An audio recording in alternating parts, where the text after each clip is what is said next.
দক্ষিণ এশিয়ায় চলছে একের পর এক বিক্ষোভ বিদ্রোহ। हम बांग्लादेश को सबक सिखा सकते हैं।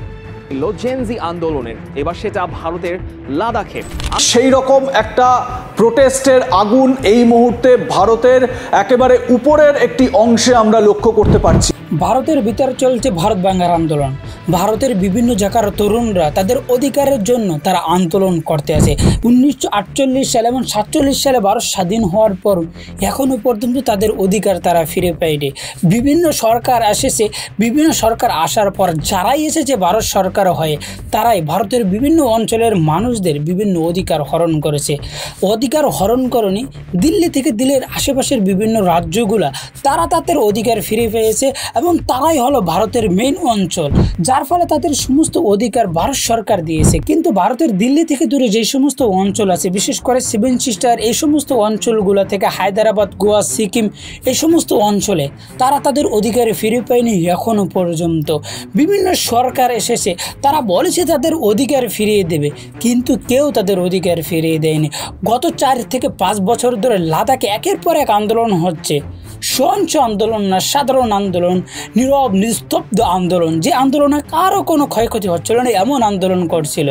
কিন্তু এই আন্দোলন যখন সরকারের চোখে পড়লো না, মোদী সরকারের চোখে যখন পড়লো না, তারা যখন গ্রহণযোগ্য মনে করলো না, তারা গুরুত্বপূর্ণ মনে করলো না, তখনই ভারতের ছাত্ররা এবং ভারতের তরুণরা খেপে গিয়েছে। এখন ভারতের লাদাখ থেকে বিভিন্ন অঞ্চল, কাশ্মীর, এই সমস্ত অঞ্চলে এখন আগুন জ্বলছে। এমনভাবে আগুন জ্বলছে যেন সেই জায়গাগুলো গাজা হয়ে গেছে, সেই জায়গায় এখন ফিলিস্তিন হয়ে গেছে। এমনভাবে বিভিন্ন অঞ্চলে এবং বিভিন্ন জায়গায় প্রত্যেকটা ঘরে ঘরে লাদাখে এখন আগুন জ্বলছে। তরুণরা যে আন্দোলন করছে, কার নেতৃত্বে আন্দোলন করছে? আমির খানের একটি মুভি 3 ইডিয়ট। আপনারা যারা 3 ইডিয়ট মুভি দেখেছেন, 3 ইডিয়ট মুভির ভিতরে আমির খান যে চরিত্রে অভিনয় করছে ওয়াংসিং ওংরু, সেই ব্যক্তি নেতৃত্বে এখন ভারতের লাদাখ থেকে এখন পুরো ভারত এখন আগুন জ্বলছে এবং তরুণরা বলতে আছে আমাদের অধিকারে এখন পর্যন্ত ফিরে পায়নি। স্বাধীনতার 50 থেকে 60-70 বছর হয়ে গেল, এখনো পর্যন্ত আমাদের অধিকার আমরা ফিরে পাইনি। আর নিজেদের অধিকার ফিরানোর জন্য এখন ভারতের বিভিন্ন অঞ্চলে তরুণরা আন্দোলন করছে। সাথে সাথে ভারতের বিচ্ছিন্নবাদী আন্দোলনকারীরা এখন আন্দোলন করছে। আর ভারতের বিচ্ছিন্নবাদী আন্দোলনকারীরা কীভাবে আন্দোলন করছে এবং ভারতের বিভিন্ন বিচ্ছিন্নবাদী আন্দোলনকারীরা এবং কোন কোন জায়গায় ভারতের বিচ্ছিন্নবাদী আন্দোলন হচ্ছে এবং কারা কোন জায়গায় কীভাবে নেতৃত্ব দিচ্ছে, সেই বিষয় নিয়ে আমার একটি চ্যানেলে বিস্তারিত ভিডিও আছে। সেই ভিডিওর লিঙ্ক আমি ভিডিও ডিসক্রিপশনে দিয়ে দেবো, যাদের দেখতে মন চায় গিয়ে দেখতে পারেন তারা কীভাবে আন্দোলন করতে যাচ্ছে এবং তাদের অধিকার কীভাবে তারা ফিরিয়ে নিতে চাইতেছে। ভারতের ভিতরে 21টি এখন অঞ্চল আছে এবং 21টি অঞ্চলকে প্রত্যেকটা ধর্মভিত্তিক এবং রাজ্য ভিত্তিক এবং বিভিন্ন অঞ্চল ভিত্তিক ভাগ করে দিতে হবে। এই কথাগুলো আমার না, এটা বিশ্ব রাজনীতিবিদদের কথা এবং বিশ্বের বড় বড় নেতাদের কথা। আর ভারত যদি এভাবে সুষ্ঠু থাকে এবং পুরো ভারত এখন যেমন আছে সেভাবে যদি থাকে, ভবিষ্যতে সারা বিশ্বের জন্য ভারত হবে হুমকি। যে হুমকি মোকাবেলা করার জন্য পৃথিবীর কোনো রাষ্ট্র আর অবশিষ্ট থাকবে না। তাই ভারতকে এখনই ভাঙতে হবে। আর ভারতকে ভাঙের এবং ভারতের বিচ্ছিন্নবাদী আন্দোলনকারীদের আমাদেরকে সাহায্য সহযোগিতা করতে হবে।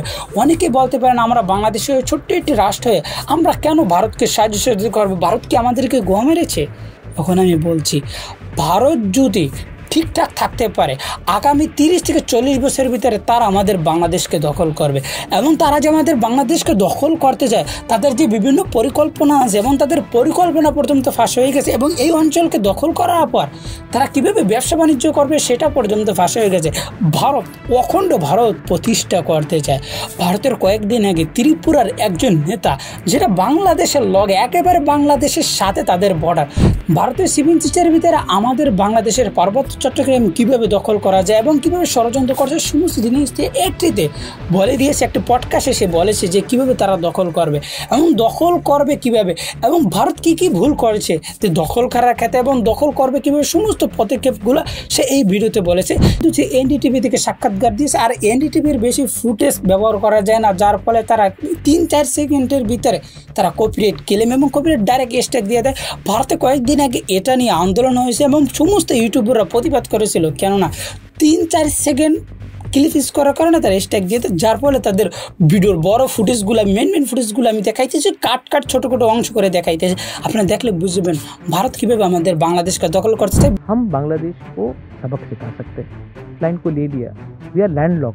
मोहम्मद यूनुस ने वो स्टेटमेंट दिया ना कि chicken neck and land lock, तो the whole of Northeast, not just Tripura, the whole of Northeast will economically boom.